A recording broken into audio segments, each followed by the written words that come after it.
Welcome back. Now it's time for motivation. We're going to have a really interesting conversation. Is there such a thing as overnight success? Have you actually thought about it? Well, that's as good a question as any. And to answer that question for us this morning, we have Fola Daniels Adilisi. He's an international keynote speaker, training facilitator, and communications professional. He's the author of more than 12 published books, and he's a business consultant and friend of the house. Welcome back. My pleasure. So, overnight success, does it really exist? It does exist, but the problem is that it doesn't last. You can have an overnight success. For example, if you walk into a lottery house and you win the lottery. Okay. You can have overnight success if all of a sudden somebody just throws money at you. Okay. Like a bill of dollars, maybe a couple of them. I mean, that's almost an overnight success. You've just become a millionaire overnight. That has happened for some people. But research has proven that most times people like that become poor within the next 5 years. Wow. And 5 years is even too much for a lot of people. So if you're really going to build strong, lasting success, it takes time.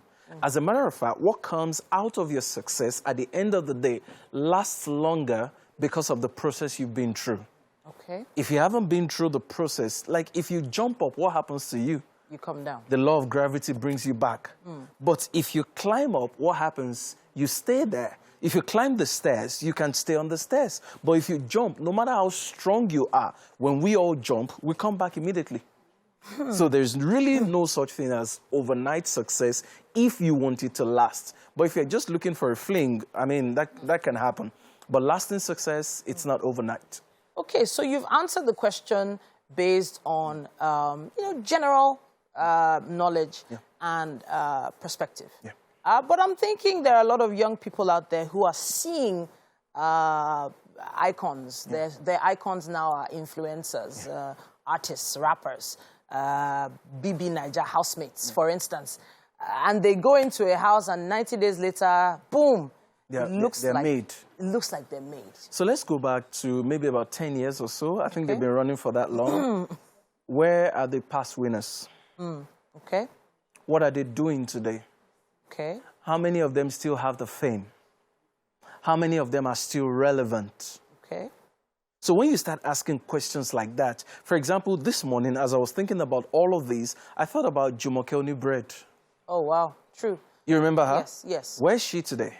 The lady that there was a photograph of her. Photobomb, T.Y. Bellows, photo shoots, and all of a sudden, boom. Yeah. So one of the things we must understand, you see, there are instances that can bring what looks like an overnight success.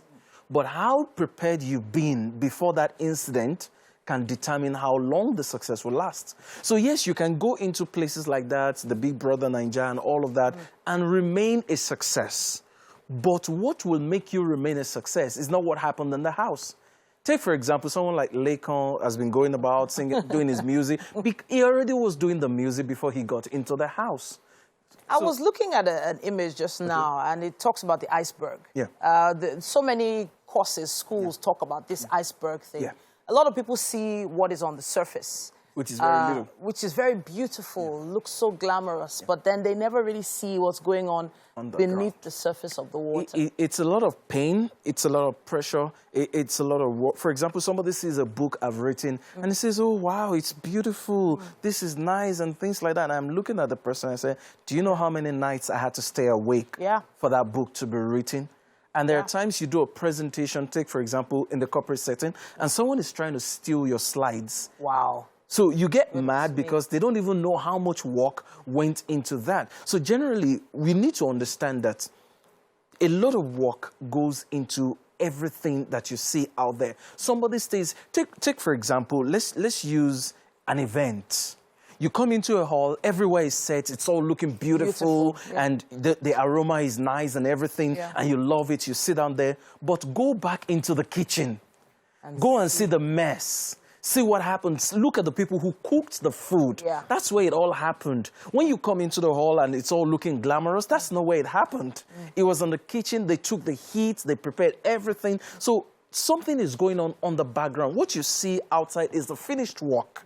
So don't ever, for example, you see some people riding very nice cars, luxury cars, and you're happy, you love the cars. Oh, I wish I can have this car and stuff like that. Well, it's a nice thing, but remember, these guys have been working. So one of the problems we have today is that there are young people who want to drive a G-Wagon. There are young people who want to drive cars that are as expensive as 20 million, 30 million, 50 million, and they're fresh out of school. How are you going to do that? You've got to build tempo. You've got to build success over time. You need to put in the work. Now, when an opportunity comes and you snatch it, you then know what to do with it, or you know how to sustain it. Why? Because you've been working all along. You've been through pain, you've been through pressure. So it's very important for us to know that a lot of work goes on the background. We don't just pop out of nowhere. Sometimes you hear a lot of these cliched sayings, you know, about how a diamond is actually started from a piece of coal. It was just a piece of coal under pressure. And you hear all these things. But then I think it's because we don't actually see or hear from enough people who have been through the process. We see them on the covers of magazines, on social media looking glam, but they're not talking about the story. They're not talking about what happened before. Why is it that people tend to hide the more grimy, grungy aspects of their growth? I think I agree with you on that, and it's also, it seems to be peculiar with us in Africa. Take, for example, most presidents in the United States, when they're done in office, they have a book waiting to say, this was what happened. All those nights when you see me coming out, you see all the protocols. You're looking at all the protocols. You're looking at the car. I mean, if somebody analyzes the kind of car that the U.S. president drives, you'd want it. But then this guy writes a book saying, these were the things I faced. These were the toughest moments of my life. Obama talked about how he came to the conclusion of, oh, let's strike Osama bin Laden. You know, these were toughest decisions of his life. He wrote books about that. But here in Africa, we just tell people believe, have faith. We don't talk about what we did. The only person I've ever seen, well, maybe in recent times, who has written a book to say, these were the things I went through, was Folorunsho Akija. Okay. I saw a video of her with TD Jakes talking about what she did, how she was given an oil block that nobody wanted. Wow. And it was almost like an abundant oil block because they really didn't believe in it. And she kept on. And after a while, when it looked like something was going to happen, then they took her to court. The government wanted something. So it took years before she finally was able to make something out of it. So more people, yes, I agree, need to talk. Because if you're not speaking out, people think, oh, you should just know somebody and all of a sudden you have the overnight success. But it never works like that. It never. People cry a lot secretly and they don't talk about it.